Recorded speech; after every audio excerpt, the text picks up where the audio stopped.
Hello, hello, hello everyone! Welcome to 20%, ang programang puno ng puso para sa mga seniors at kahit hindi pa senior. And for this afternoon, muling nagbabalik ang ating bagong kaibigan. Sabay tayong iinom ng mainit na tsaa, walang iba kung hindi si Sir Gregory Garin Gorospe. Good afternoon, sir. Good afternoon po, Doktora. Good afternoon po sa lahat ng mga senior na nanonood at saka po sa inyong mga pamilya. Magandang araw po sa inyo. Ayan, so sabay tayo. Let us praise the Lord. So sabi nga natin, binubuo natin itong ating mga pagninilay tungkol sa more than words, hope. At ang ganda ng naging talakayan natin sa buhay mo bilang isang educator. Kaya lang nag-e-expand pala ang iyong horizon, sir. So magandang pag-usapan kasi ngayon na ipapagdiwang pa lang, no? Future tense. Kasi sinasabayan po sa Ascension Sunday yung tinatawag na World Communication Sunday. At isa po sa mensahe nito, may tema po kasi yan every year. Ang sabi, Pope Paul VI established this day in 1967 in the wake of the Second Vatican Council as an annual celebration that encourages reflecting on the opportunities and challenges that the media offer and how the Church can better communicate the gospel message. And for this year, ang tema po ay Share with Gentleness the Hope that is in Your Hearts. Kaya yan po ang magiging katanungan ko, sir. Hindi ka pa nakontento sa communication sa loob ng classroom. Bakit mo pinasok ang mundo ng social media? Honestly po, yung pagiging content creator ko, ang pinag-ugatan po niyan ay yung pagiging single parent ko. Kasi po ako ay single parent, so gusto ko po na ma-expand yung horizon ko at ma-expand yung teaching ko. And at the same time, medyo magkaroon din ng extra income. Because being a single parent po kasi medyo mahirap talaga. So nagsimula po ako niyan last year, parang mga March of 2024. Nag-try lang ako kasi meron ako nakita po na isang content creator. Parang na-mention niya na nag-e-educate siya, nag-i-inform siya through social media. And at the same time, meron ding monetization na pumapasok sa kanya. So, sabi ko, parang maganda yun. So, nag-try ako starting March of last year. Dire-diretso na. Pero yung mga unang mga videos ko po ay hindi talaga maganda. Kasi medyo nasa 50s na po ako. So, hindi ako techie pagdating sa mga editing app. So, ang ginawa ko, nagpatulong ako sa anak ko, paano ba gamitin itong mga editing app na ito? Pero hindi pa rin po kasi ang cellphone ko ay medyo luma, medyo hindi high-tech din. So ang dating po noon, pag nagsha-shot kami ng mga videos ko, medyo malabo, medyo magalaw. Pero later on, ayan, medyo nag-improve na po, hindi na medyo nag-stable na, nag-stabilize na.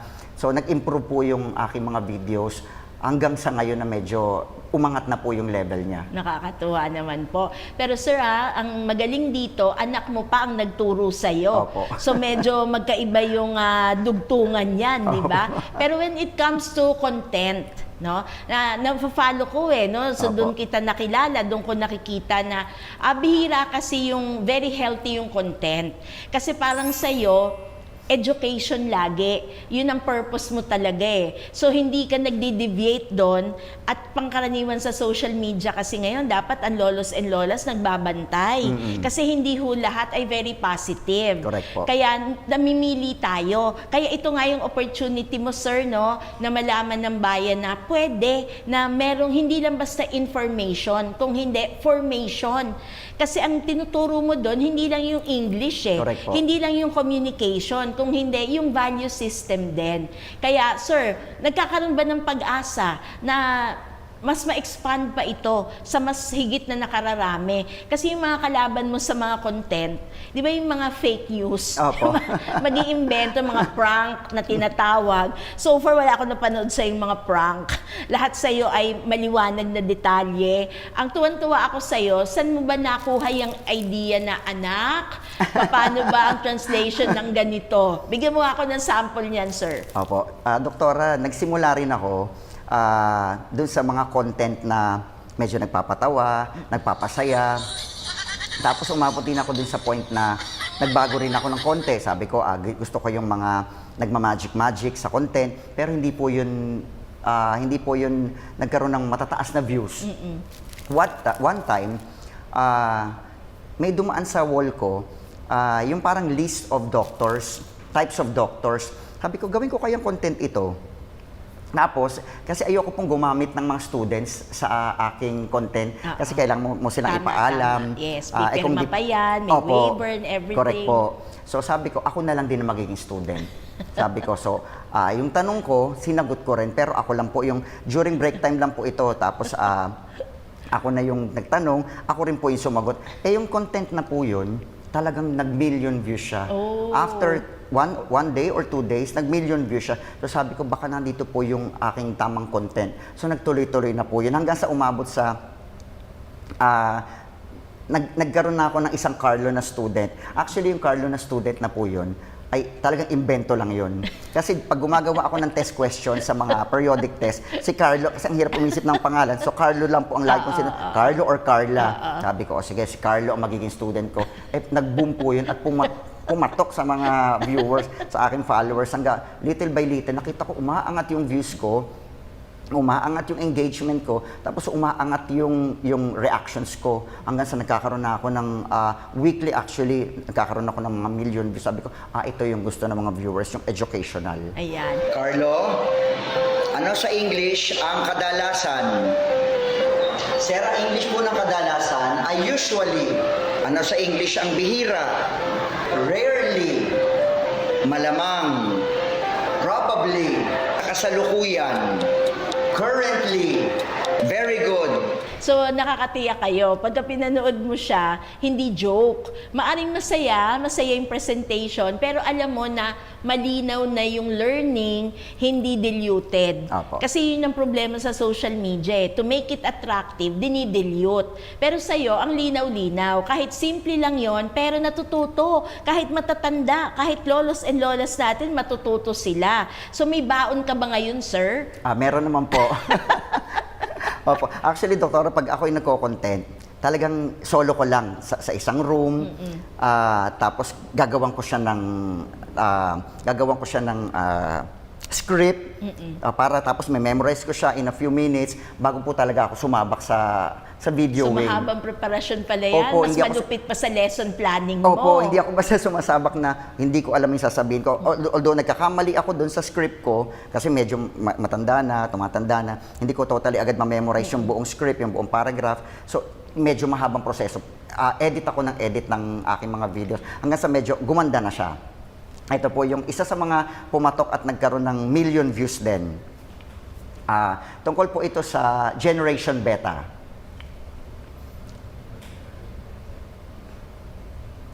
Alam nyo ba na mga batang ipanganganak ngayong 2025 hanggang 2039 ay nasa tinatawag na Generation Beta? Sila ang mga batang mabubuhay sa mundo ng artificial intelligence at high technology. Yun po yung isang aking video. Wow! Let us praise the Lord. Ayan. So, gaano katagal mo kino-conceptualize yan? At hindi ba naiistorbo yung lessons mo? Hindi naman po. Kasi ako naman po yung lessons ko, matagal na po kasi ako sa level ko. So yung lessons doon, medyo gamay ko na, medyo master ko na. So, Expertise mo na matatawag. Opo. Minsan nga, yung mga lesson plans ko, kahit hindi ko na siya tingnan, basta alam ko lang yung lesson, alam ko na po siyang i-execute. Andyan na sa'yo. Andyan na po. Yung paggawa naman po ng content, kasi minamaximize ko rin yung 2 to 3 contents a day. Kasi meron pong, kailangan po yan dun sa Facebook, sa paggawa. Kasi medyo bababa po yung viewership mo kung hindi ka po magpo-post in a day. So, masasabi ko naman po na hindi siya nakakasagabal sa akin. Kasi ginagawa ko po yan during my free time, pagtapos na rin lahat ng mga gagawin.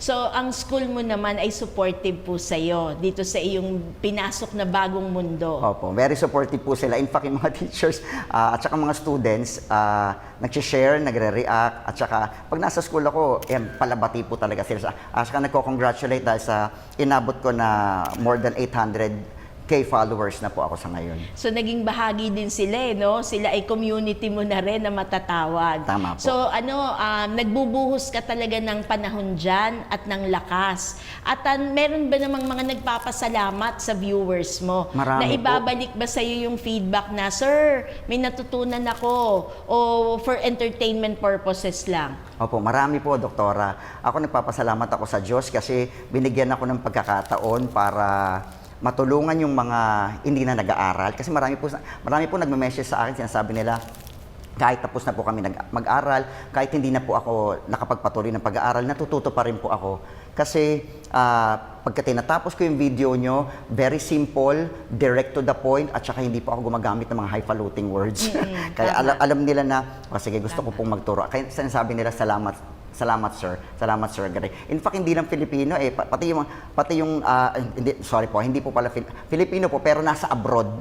Kaya sabi ko natuwa ako na pati sa abroad ng mga Filipino ay umabot na yung content ko. Opo.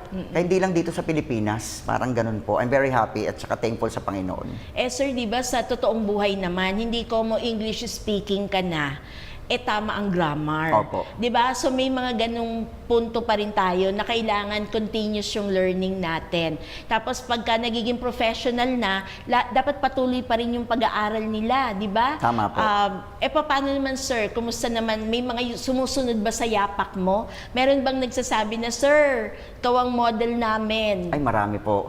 Opo. In fact, sa mga bata, sa mga estudyante ko, may mga lumalapit sa akin na gusto na rin nilang mag-content.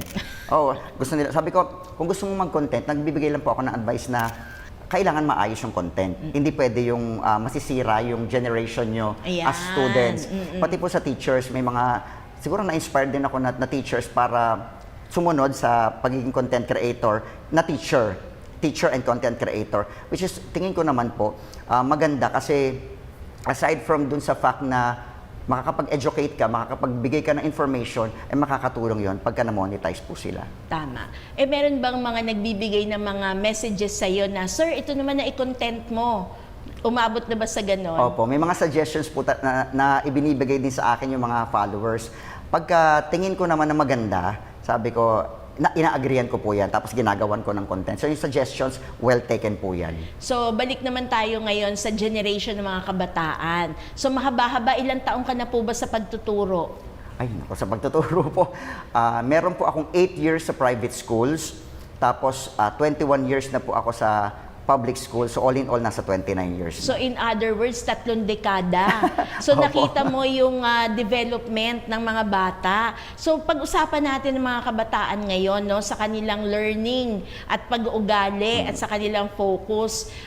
Malaki ba ang pagkakaiba ng mga sinauna mong estudyante sa mga estudyante mo pangkasalukuyan? Honestly po, nakita ko yung difference ng mga kabataan. Kasi yung before, nung bagong teacher ako, parang mas well-behaved po sila. Tapos mas mataas yung respect sa mga kaguruan Elders. talaga, opo, at saka sa mga school officials. Marami pa rin po naman ngayon sa mga kabataan yung ganon. Pero nabawasan na po kasi may mga batas tayo na pambata talaga.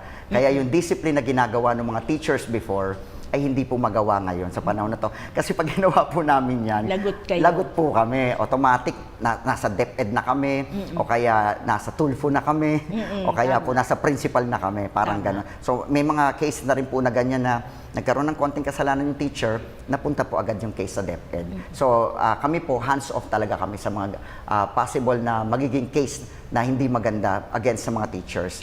So sir, paano yan as an educator? Paano nang inuuna mong i-weigh? Yung disiplina ba ng mga bata o yung matututunan nila? Actually po sa akin, discipline. Kasi pag wala silang discipline sa loob ng classroom, yung pagbibigay ko ng learning, hindi po magiging effective. Halimbawa, hindi ko sila na-manage para makinig sa akin. Kahit na po magsalita ako na magsalita ng buong period, wala pong magte-take place na learning. So kailangan ma-manage ko muna yung classroom from sa labas pa lang sila, they have to line up. Tapos papasok sila sa loob na alam na nila ang gagawin. From day 1 ng opening ng school year, so minamanage na namin yan. Kasi pag hindi mo po na-manage yan as a teacher, lalamunin ka o kakainin ka ng mga bata hanggang April. Ibig sabihin, Torture yun. Opo, magiging magulo sila sa loob ng classroom. And yung education and learning will not take place. So, bumabalik tayo, sir, dun sa katotohanan na mahalaga pa rin yung values, mahalaga pa rin yung character, more than the learning. Kasi ang sabi mo nga, pwede rin naman na napakagaling nung bata, ang dami niyang natutunan, pero magaspang pa rin yung ugali Opo. niya. So, it will also reflect on you as an educator. Correct po. So, pero sa public school kasi walang meron bang conduct? Meron bang grade yung conduct, yung GMRC? May ganun ba? Opo, wala pong grade sa ngayon yan sa bagong curriculum. Although meron kaming grade for ESP o edukasyon sa pagpapakatao. Pero yung conduct grade po ay wala na po yan sa grading system. So, hindi na kailangan mag-gradean yan. Opo. Pero nandun na ngayon yan sa galing nyo kung paano nyo mai-instill sa kanila edukasyon Sa pagpapakatao. sa pagpapakatao. Opo. So, hindi lang basta ordinaryong pagpapakatao, pagiging mabuting tao talaga. Tama po. So, sir, paano yan? Paano mo na-extend yung pasensya mo? Pagka talagang sinusukat ka nila at alam mo yon yung inaano ka talaga. Parang, Tinitest talaga tinitest ako. ka. Opo, meron mga ganyang bata. Pero dahil po sa years of experience ko, mas alam ko nang i-handle yung mga bata ngayon. Hindi ko na kailangan na sumigaw agad o kailangan ko lang tingnan sila. For example, nagsasalita ako during discussion tapos meron mga hindi nakikinig or meron nagsi-cellphone, uso po yan ngayon. Ang gagawin ko lang, titigil po ako. Pag tumigil ako, alam na po nila yan na may distraction. So ang gagawin nila, pag tinignan ko, alam mo na ikaw yon. So tatago nila yung cellphone or titingin sila sa akin. So alam na po ng mga bata ko yun. At marami pong teachers ang ganyan na hindi lang basta magtutuloy para mairaos yung lesson, Oo. kundi kailangan ma-manage mo yung class para sigurado ka na may learning. Sir, ang hirap din kasi nung kalagayan nyo. Kasi limited yung time, limited ang panahon, pero ang dami yung estudyante. Plus, you have to consider the fact na may syllabus kayo na kailangan masundan nyo talaga. Paano kung mahirap nilang i-handle? Paano yun? Di lagi kayo naaatras, naaantala? Actually, yung syllabus po, sinasabi namin mga teachers, hindi very important na matapos mo yung syllabus o yung module mo on a particular quarter. Kasi kung natapos mo yan pero wala namang learning, useless. Totoo So ang gagawin mo talaga dyan is kahit bagalan mo. Okay, bagalan mo, kahit hindi mo matapos yung module for a particular quarter, ang importante, yung mga naituro mo is ma-inculcate sa mga bata. Sir, may epekto ba ngayon yung kalagayan nila sa kanilang pamilya? Nabibitbit ba yan? Nagre-reflect ba yan sa kanilang attitude pagdating sa classroom? Totoo po yan. Marami po kaming cases na ganyan. In fact, maraming cases na yung mga bata po, doktora, ay hindi nakakapasok. Kasi yung mga magulang ay napabayaan na po sila. In fact, may mga bata kami, grade 7 pa lang, pero nagtatrabaho na. Grade 7? Grade 7, pero nagtatrabaho na. Anong sample po ng kanilang trabaho? Nagtitinda po ng sampagita. Meron pa akong isang student na gano'n. Tumigil siya sa pag-aaral kasi kailangan niyang tumulong sa pamilya.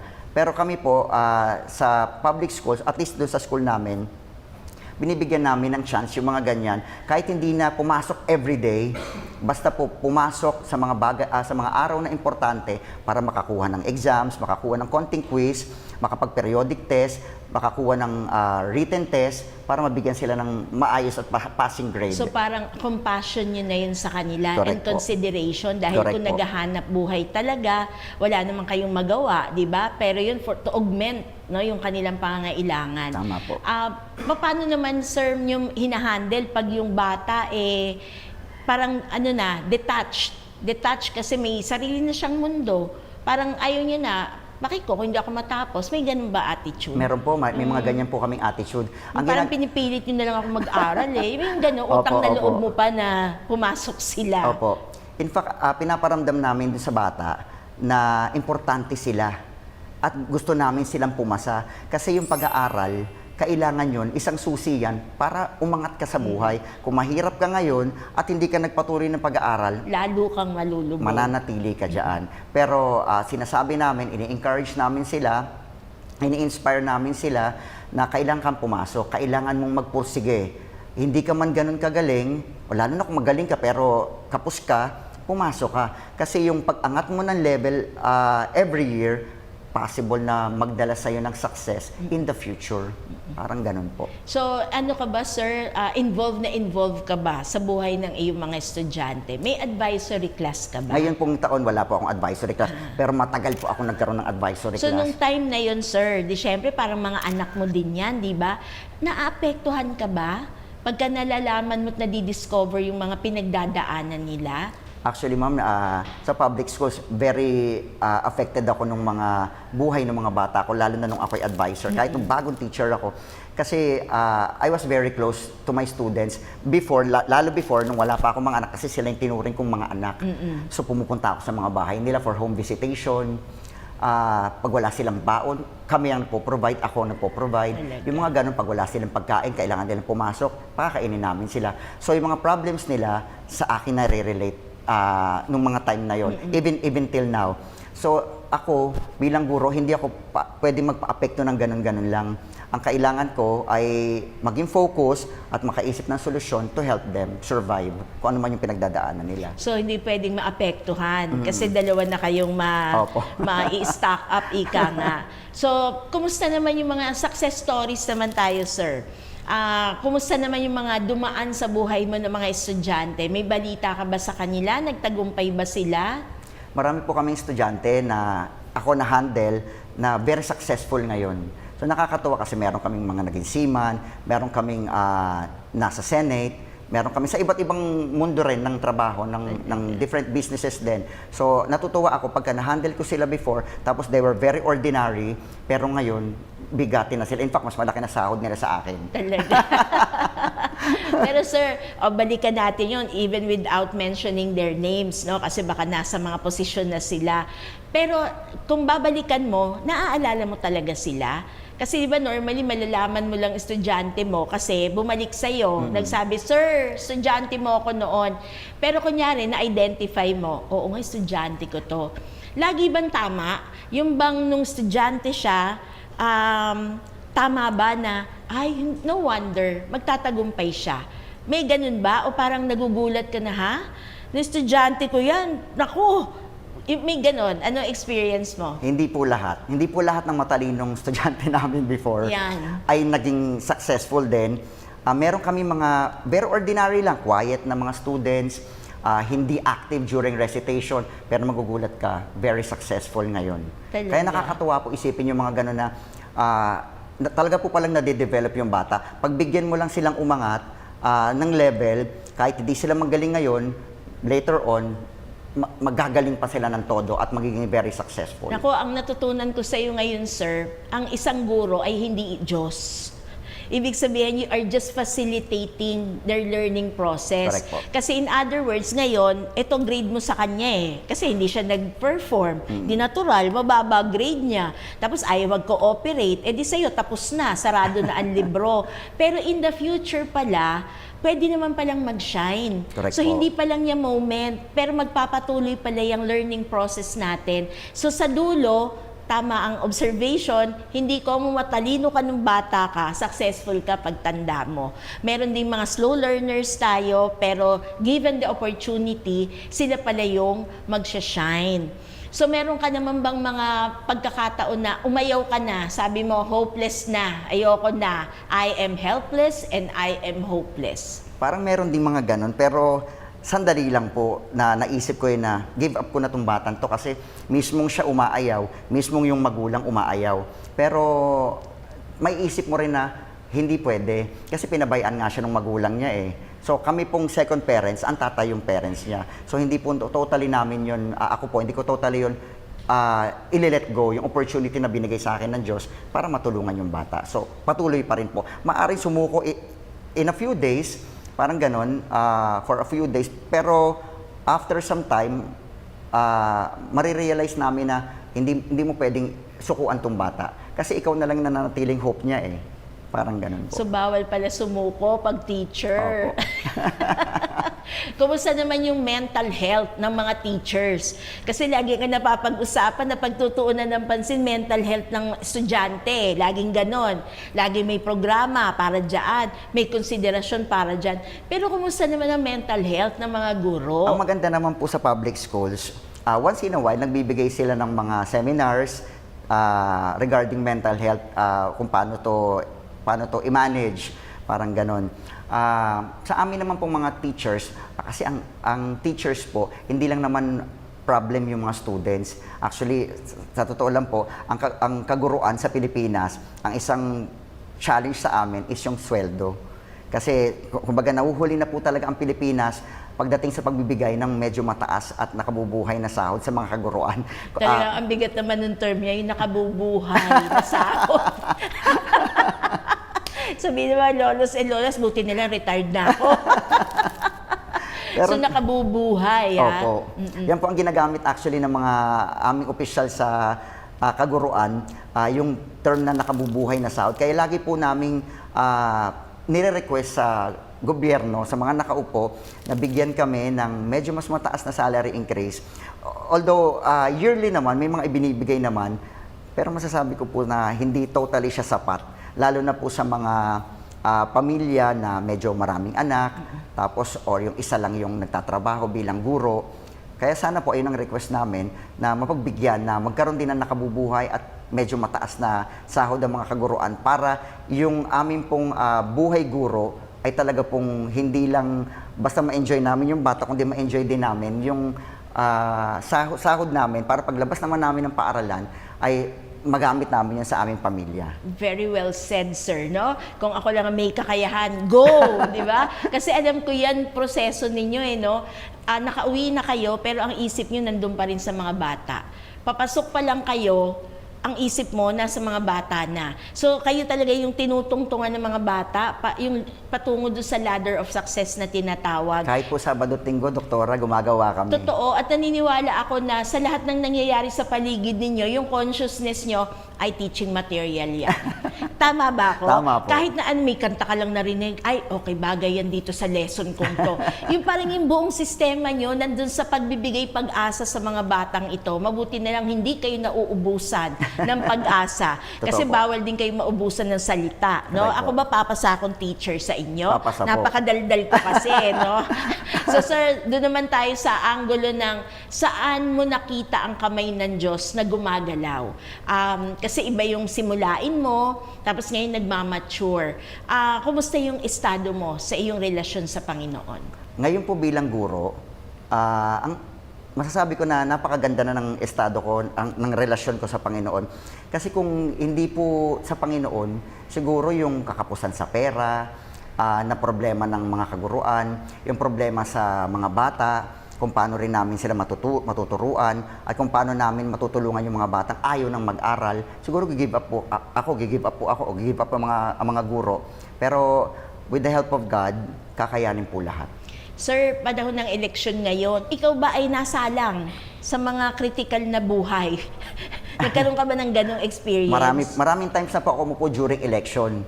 Pero ito na po, nung medyo nag-age na ako, tapos naging sickly na ng konti, medyo hindi na po ako umuupo sa election. Kasi ang election po ay from madaling araw hanggang madaling araw the following day. So medyo nahihirapan na rin Pero po ako. umabot ka ba sa time nung araw, nung active ka pa dyan at kaya ng katawan mo, yung aakapin mo yung balota? Opo. Pelikula lang ba yung ganon? O yung nakikita lang namin sa news? O talagang nangyari yan sa buhay mo? Talaga pong iniingatan namin ng balota. In fact, meron pong isang time, na-assign ako hindi doon sa eskwelahan namin, na-assign ako sa may Bacood, Santa Mesa. Tapos ako yung chairman, sabi ko, paano po yung balota? That time, hindi mo iiwan yung balota sa may eskwelahan. Kailangan mo siyang dalhin sa may parang Ninoy Aquino Stadium. So, ako mismo yung nagdala nung ballot box doon mismo sa Ninoy Aquino, kasi merong second hand car pa ako noon. Pero nakakatakot po talaga. Pero kailangan mong mag-take risk at mag-take chance na kailangan dalhin mo yun kasi obligasyon mo yun bilang guro eh. Ikaw ang may hawak nun, wala kang pwedeng pag-iwanan nun kundi ikaw lang. So yun po ang isang mga trabaho ng guro na aside from teaching na hindi matatawaran. Tama. So talagang may utang na loob tayong lahat sa lahat ng mga guro, both private and public, kasi kayo talaga ang nagbibigay ng liwanag at sa liwanag na yun ay nahahanap ang pag-asa. Buhay po talaga ang ang sinasakripisyo ng mga guro. Ayan. So sana, no, baka meron ka mensahe sa lolos and lolas na pag minsan gusto mag-teacher ng mga anak pero sasabihin nga, hindi nakabubuhay na sahod. Opo. Doon po sa mga kabataan ngayon, yung sa mga apo, sa mga anak ng ating mga lolos at lolas, kung gusto niyo pong maging guro, wala pong problema yan. Kasi ang pagiging guro po ay talagang bokasyon. So hindi ka po talaga totally mag-expect na yayaman ka sa pagtuturo. Pero ang kayamanan mo ay yung mga bata. So hindi ka po yayaman dyan financially, pero mayaman ka sa pagmamahal ng mga bata, sa pagmamahal ng mga magulang at sa kapwa-guro mo. At magiging masaya ka hanggang sa pagtanda mo kasi yung baon-baon mo ay yung alam mo na nakatulong ka at pag-graduate ka at naging successful yung iyong mga estudyante. So kung gusto niyo maging guro, go ahead kasi ito po ay isang bokasyon at magiging masaya ang inyong buhay sa araw-araw sa loob ng classroom. So ako gusto ko pong encourage at inspire ang kabataan, lalo na po yung mga magturo po kayo. Kasi isa po itong pagmamahal sa ating kabataan at pagmamahal po ito sa Diyos. So, hindi lang po yun. Pagka kayo po ay naging guro, sigurado po, mahal na mahal kayo ng Diyos. Amen. So very well said. So sir, in parting ang kaya kong sabihin, kakaiba kang tao. Kasi you speak English fluently, pero napakahusay mo pa rin magsalita ng Filipino. Kaya bihira yun. Madalas kasi galing lang mag-English, poor sa pagtatagalog o sa Pilipino. Pero sa'yo, parehong language, talagang aral na aral mo talaga. So sir, i-lead mo naman ang lolos and lolas natin sa panalangin. Apo. Let us put ourselves in the loving presence of God. In the name of the Father, the Son, the Holy Spirit. Amen. Our Father in heaven, we pray for those called in the field of digital communication. May we use wisely the technology given to us so that all may hear the truth as we share with gentleness the hope that is in your hearts. Amen. In the name of the Father, the Son, the Holy Spirit. Amen. Let us praise the Lord. So maraming salamat at nawa marami ka pang ma-enlighten at mabigyan ng pag-asa. More than words, it's hope. See you again next Monday. Bye-bye.